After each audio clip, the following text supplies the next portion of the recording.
नमस्कार मित्रों, मैं अखिलेंद्र कुमार, पूर्व डिप्टी कमिश्नर एवं ज्वाइंट डायरेक्टर दिव्यांगजन सशक्तिकरण विभाग। दिव्यांगम चैनल में आप सभी का स्वागत है और मैं आभार व्यक्त करता हूं विष्णुकांत मिश्रा जी का, जो राष्ट्रीय अध्यक्ष विकलांग साथी ट्रस्ट और इस दिव्यांगम चैनल के मुख्य संयोजक हैं।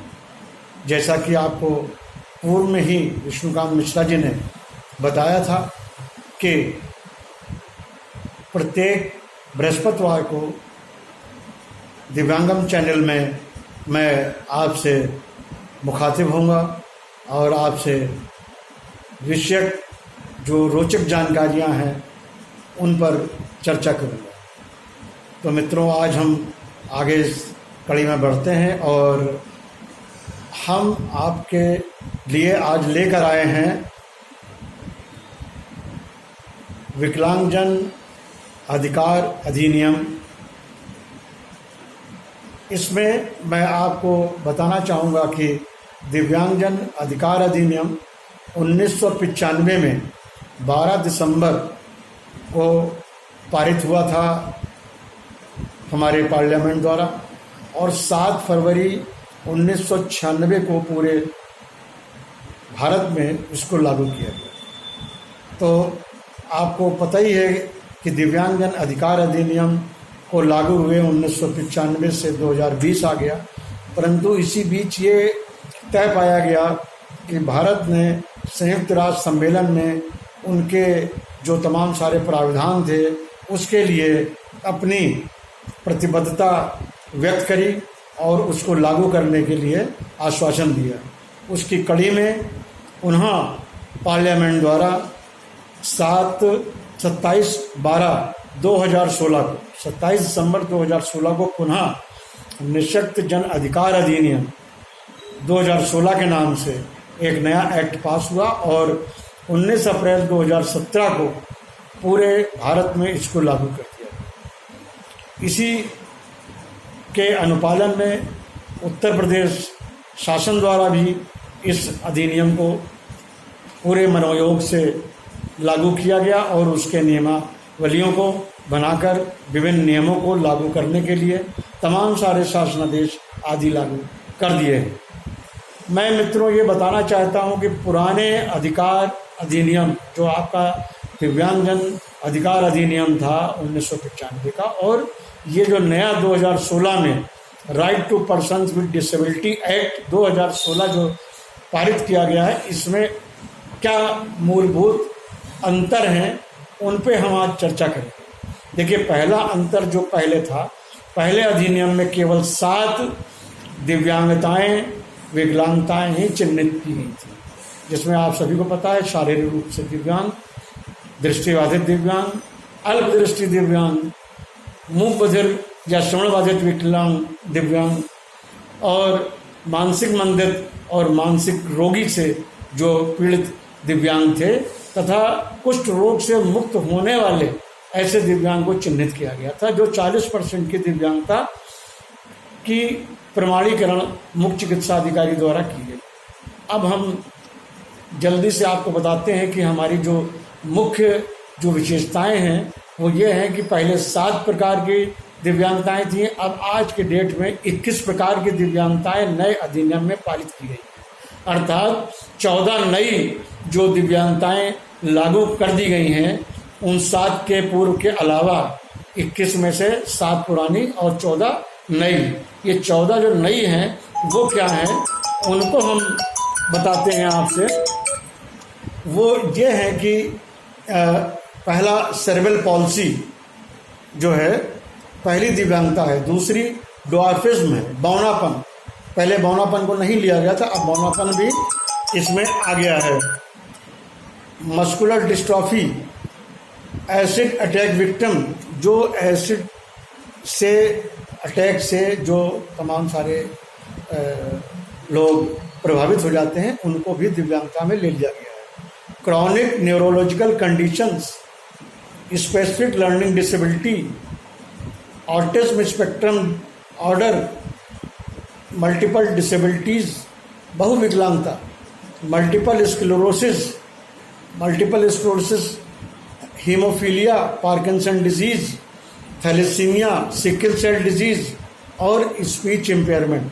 पहले श्रवणबाध दिव्यांगता थी, स्पीच इम्पेयरमेंट नहीं थी, वाक का जो स्पीच का जो था वो नहीं था। तो ये हमारी जो 14 जो नई दिव्यांगताएं इसमें सम्मिलित की गई हैं, उनके संबंध में मैं आपको विस्तार पूर्वक बता दूं कि सेरेब्रल पॉल्सी जो दिव्यांगता थी वो पूर्व में अलग से परिभाषित और चिन्हित नहीं थी। तो जो मुख्य हमारे अधिनियम की जो वो है, वो पहली तो मैंने आपको बताई कि 7 से 21 प्रकार की दिव्यांगताएं कर दी गई हैं, 14 नई दिव्यांगताएं। दूसरा जो मुख्य हमारा इसमें डिफरेंस आता है पुराने और नए अधिनियम में, वो ये है कि जो परिभाषा थी पहले, वो उस परिभाषा को और व्यापक बनाया गया है। प्रत्येक प्राविधान को व्यापक परिभाषित किया गया है ताकि समाज के और शासन में लोगों को इसको क्लियर हो और उसको हम ज़्यादा अच्छे से लागू कर सकें। इसके अलावा आरक्षण जो था वो पहले 3% था। दिव्यांगजन को नौकरियों में 3% आरक्षण प्रदान किया जाता था, परंतु अब इसको ये नए अधिनियम में 2016 के अधिनियम में बढ़ाकर 4% कर दिया गया है और इस 4% को अलग अलग दिव्यांगताओं में वर्गीकृत करके बांटा गया है। इसी प्रकार से शिक्षा के क्षेत्र में 6 से 18 वर्ष तक के आयु के जो दिव्यांग बच्चे हैं उनको निःशुल्क शिक्षा का प्रावधान किया गया है और साथ ही ये भी किया गया है कि सभी, चाहे वो सरकारी विद्यालय हों, चाहे गैर सरकारी विद्यालय हों, एडेड हों, अनएडेड हों, सभी को समावेशी शिक्षा के अंतर्गत हमारे सभी प्रकार के दिव्यांग बच्चों को प्रवेश देना अनिवार्य है। कोई मना नहीं कर सकता कि हम दिव्यांग बच्चे को अपने यहाँ प्रवेश नहीं देंगे। इसी तरीके से जो 5वां इसका मुख्य प्रावधान है, उसके लिए एक राष्ट्रीय और राज्य स्तर के फंड स्थापना का निर्णय लिया गया है इसमें, कि इसमें एक निधि, राष्ट्रीय निधि और एक राज्य निधि के रूप में गठित की जाएगी और उसमें एक हैंडसम अमाउंट रखा जाएगा। वो सरकार तय करेगी कि कितना इसको हम पहले प्रथम चरण में लेके चलेंगे और उस निधि से तमाम लोगों का जो है, ऐसे निधि से तमाम लोगों के लिए जो है ऐसी व्यवस्थाएं की जाएंगी जो सहायता के लिए अपेक्षित है। इसी प्रकार से सुगम भारत अभियान जो चल रहा है उसको हम सरकारी और गैर सरकारी तमाम सारे ऐसे भवन हैं जहां हमारे दिव्यांग भाई बहन पहुंच नहीं पाते हैं, उनके लिए बाधा रहित वातावरण प्रदान करने के लिए हम उनको ऐसे सुगम रास्ता देंगे, ऐसे सुगम भवनों को बनाएंगे ताकि उनमें पहुंच आसान हो। इसी प्रकार से एक गार्जियनशिप की व्यवस्था भी की गई है ताकि ऐसे जो दिव्यांग हैं जिनका कोई देखभाल करने वाला नहीं है, उसको विशेष न्यायालय से गार्जियनशिप देने के लिए उनकी चॉइस के अनुसार एक गार्जियन प्रदान किया जाएगा। जो बेंचमार्क दिव्यांगताएं हैं, जो मतलब पूर्व से चिन्हित हैं, जिनमें ये तय नहीं किया जाना है कि ये दिव्यांग हैं कि नहीं हैं, वो अपने आप स्पष्ट जो दिव्यांगताएं हैं, उन बेंचमार्क डिसेबिलिटीज़ को शिक्षा और नौकरी के लिए हम पूरे प्रावधानों को 40% की दिव्यांगता होते हुए भी हम लागू करा देंगे। प्रत्येक जिले में एक विशेष न्यायालय का गठन सरकार को करना है। उत्तर प्रदेश में भी प्रत्येक जनपद में एक विशेष न्यायालय गठित किया जा रहा है, कर दिया गया है, उसका शासनादेश भी जारी हो गया ताकि जो दिव्यांगता से या दिव्यांगजनों से संबंधित जो केसेस हैं उनको प्राथमिकता, जैसे आपने सुना होगा फास्ट ट्रैक कोर्ट जो बनाई जाती हैं, उनमें तीव्र गति से न्यायालय उन पे कार्य करता है और उस पर उनको जल्दी से न्याय प्रदान किया जाता है। तो प्रत्येक जिले में इसका किया जाएगा और इसी प्रकार से संयुक्त राष्ट्र सम्मेलन के जो उद्देश्य हैं उनके संबंध में भारत ने जो प्रतिबद्धता अपनी दे रखी है उसके अनुसार इसको पूरे भारत में लागू किया जाना है।